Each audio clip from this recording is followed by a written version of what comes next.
Welcome, everyone, to today's video of Tech It Simple. Hey there, it's our professionals. Are you looking for the video on how to log into the opposite website? Just watch this complete tutorial video.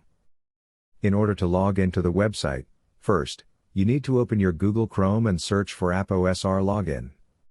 Let me type it really quickly. And as you can see, there are many search results over there. Since we want to sign into the website, click on Sign into PGSR.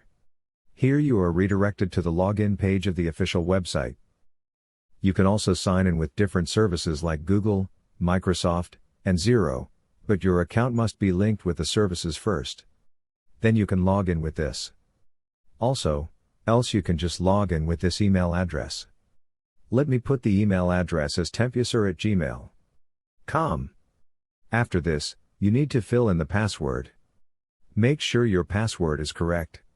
You have to fill in your own password of your account. If you have forgotten a password, click on this. Else just sign into the ABR. And if all the credentials are correct, you will be signed in on this official website. If you find our content helpful, then don't forget to like, share, subscribe, and comment down in the comment section below. Thanks for watching.